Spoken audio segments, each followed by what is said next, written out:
এবার বিজেপি সরকার গঠন হলে বিপদ হবে, সংখ্যালঘুদের বিশেষ করে মহা বিপদ। বিজেপি সরকার কা লাগু করেছে। এবার বিজেপি সরকার ইউনিফর্ম সিভিল কোড নিয়ে আসতে চলেছে, আর এই নতুন আইন বলবৎ হলে একেবারে চাপে থাকবে সংখ্যালঘুরা, আর হিন্দুরাও এর থেকে বিরত থাকবেন না, তাদেরও সমস্যার সম্মুখীন হতে হবে। রামকৃষ্ণনগর কদমতলায় নির্বাচনী সভায় অংশ নিয়ে কংগ্রেসের নেতারা এমনটাই উল্লেখ করে নির্বাচনী প্রচার চালাচ্ছেন। সোমবার কদমতলা সন্নিকটে কংগ্রেসের এক নির্বাচনী সভা অনুষ্ঠিত হয়। বিকেল 4টে নির্বাচনী সভাতে সকল বক্তারা শুধু একটি কথাই বলে যে কংগ্রেস দলের প্রার্থী হাফিজ রশিদ চৌধুরীকে আপনাদের মূল্যবান ভোট দিয়ে দিল্লি পাঠান। বলেন, আসামে কংগ্রেস দল ক্ষমতায় নেই, কিন্তু বিধানসভায় বিরোধী দল হয়ে কাজ করছে। লোকসভা নির্বাচনে কংগ্রেস দলের প্রার্থীরা বসে নেই। প্রতিদিন রামকৃষ্ণনগর সমষ্টির বিভিন্ন এলাকায় গিয়ে ছোট ছোট সেবা করে যাচ্ছে কংগ্রেস দলের বিভিন্ন পদাধিকারীরা। এই নির্বাচনী সভায় বক্তব্য রাখতে গিয়ে রামকৃষ্ণনগর সমষ্টির কংগ্রেসের ব্লক সভাপতি হিমাংশু শেখর দেবরায় বলেন, লোকসভা নির্বাচনে গ্রামাঞ্চলে আমরা বেশি সাড়াটা পাচ্ছি, শহরে আমরা প্রচুর ভোট পাবো। নীরব ভোট একটা আছে, নীরব হয়ে সবচেয়ে বেশি সাপোর্ট করবে কংগ্রেস দলকে। হিন্দু ভোট কংগ্রেস দলে বেশি পড়বে।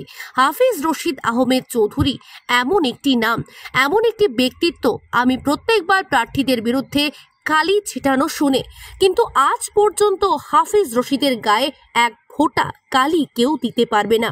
এত বড় একজন ব্যক্তিত্ব তিনি। ওনার নামে সমগ্র হিন্দু, মুসলমান, হিন্দুস্তানি, মণিপুরী, আদিবাসী সব একত্রিত হয়েছে। সারা পাচ্ছি, আমরা বিপুল সারা পাচ্ছি, এবং আমরা আশা করছি আমাদের প্রার্থী 2.5 লক্ষ ভোটের ব্যবধানে জয়ী হবেন। ত্রিপুরা থেকে আগত অ্যাডভোকেট কামাল মাসাদ্দার বলেন, এক সপ্তাহ আগে থেকে করিমগঞ্জ জেলার বিভিন্ন গ্রাম এলাকায় নির্বাচনী জনসভায় আমরা যোগদান করছি। আমরা দেখতে পেয়েছি যে জনগণ ঘর থেকে বেরিয়ে পড়েছে। প্রথম দিকে মানুষ ঘরে বন্দী ছিল, তারা বুঝে উঠতে পারেনি এ 3 জনের মধ্যে কাকে দেবে, কিন্তু যত সময় যাচ্ছে মানুষ বুঝতে পেরেছে তালাচাবিকে দিয়ে লাভ নেই। কংগ্রেস দল হলো ধর্মনিরপেক্ষ রাষ্ট্রীয় দল, সুতরাং এই দল যাকে প্রার্থী করবে আমরা তাকেই ভোট দেব। মানুষের ভিতরে একটা ভয় ছিল, কিন্তু এখন আর সেই ভয় নেই। প্রথম দিকে মানুষের সংখ্যা কম ছিল, এখন মানুষ স্বতঃস্ফূর্তভাবে কংগ্রেস দলকে সমর্থন করছেন। এছাড়া বক্তব্য রাখেন সিআরপিসি জেনারেল সেক্রেটারি বিধায়ক দাস পুরকায়স্থ ও সঞ্জন চৌধুরী।